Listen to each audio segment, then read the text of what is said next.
Good morning student. Corona के प्रकोप को देखते हुए आज से आपकी क्लासेस ऑनलाइन होंगी। तो आपका सबसे पहला टॉपिक देशी व्यापार है। तो अब क्वेश्चन उठता है, देशी व्यापार है क्या? देशी व्यापार से आप समझते क्या हैं?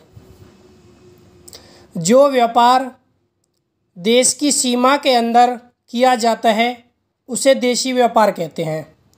जैसे गुजरात और महाराष्ट्र ये एक भारत का हिस्सा है। भारत के अंदर जो व्यापार किया जाएगा वो एक देशी व्यापार कहलाएगा। या किसी एक राज्य के अंदर कोई व्यापार किया जाएगा तो वो भी क्या कहलाएगा? देशी व्यापार कहलाएगा। जैसे कोई लखनऊ और इलाहाबाद के बीच अगर कोई व्यापार किया जाता है तो उसे भी हम देशी व्यापार कहेंगे। देशी व्यापार की विशेषताएं। देशी व्यापार की निम्नलिखित विशेषताएं हैं। उसमें सबसे पहली विशेषता है वस्तुओं का लाना और ले जाना देश के भीतर होता है।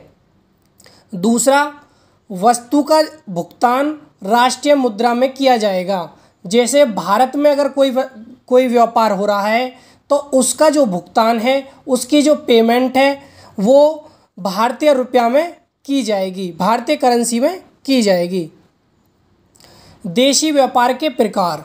देशी व्यापार के 3 प्रकार हैं। उसमें सबसे पहला प्रकार स्थानीय व्यापार। अब स्थानीय व्यापार होता क्या है? ऐसा व्यापार जो किसी विशेष स्थान तक ही सीमित होता है वह स्थानीय व्यापार कहलाता है। जैसे साग सब्जी, दूध दही, ताज़े फल। अब इसको हम साग सब्जी के एक एग्जाम्पल से समझते हैं। अगर कोई व्यापार, जैसे कोई व्यापार नोएडा में हम साग सब्जी का कर रहे हैं तो उसमें क्या होगा? क्रेता भी नोएडा का ही होगा और विक्रेता भी नोएडा का ही होगा।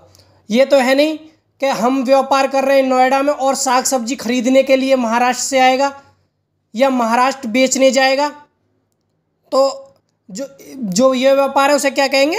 स्थानीय व्यापार। जैसे दूध दही है, आपके गांव में कोई व्यापार करता है दूध दही का, तो आप क्या करोगे? उस दूध को वहां तक पहुंचाओगे और जो खरीदने वाले जो होंगे उसको तो उसी क्षेत्र के आसपास के लोग ही होंगे। तो ये क्या है? एक स्थानीय व्यापार है। राज्य व्यापार का देशी व्यापार का दूसरा प्रकार है राज्य व्यापार। ऐसा व्यापार जो केवल एक राज्य की सीमाओं तक ही सीमित होता है, ऐसे व्यापार को राज्य व्यापार कहते हैं। जैसे मुजफ्फरनगर, मेरठ, एटा, कानपुर, फतेहपुर ये एक राज्य के हिस्सा हैं। ये उत्तर प्रदेश के हिस्सा हैं। एक उत्तर प्रदेश राज्य में अगर कोई व्यापार होता है तो उसे क्या कहेंगे हम? राज्य व्यापार। या गुजरात एक राज्य है, उसके हिस्सा में कोई व्यापार होता है, उसके किसी जिला में व्यापार होता है तो उसे क्या कहेंगे? राज्य व्यापार। इसका तीसरा प्रकार आता है अंतर्राज्य व्यापार।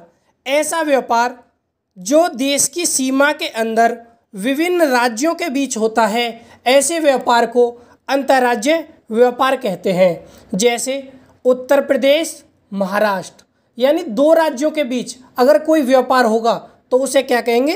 अंतर्राज्य व्यापार। जैसे दिल्ली और पंजाब, दिल्ली और पंजाब के बीच अगर कोई व्यापार होता है तो देशी व्यापार का हिस्सा, लेकिन देशी व्यापार के हिस्से में भी 3 प्रकार होते हैं तो उसमें क्या है? अंतर्राज्य व्यापार इसको कहेंगे। इसके कुछ एग्जाम्पल है, जैसे उत्तर प्रदेश दिल्ली, उत्तर प्रदेश महाराष्ट्र, पंजाब और बिहार, ये सब अंतर्राज्य व्यापार के एग्जाम्पल हैं।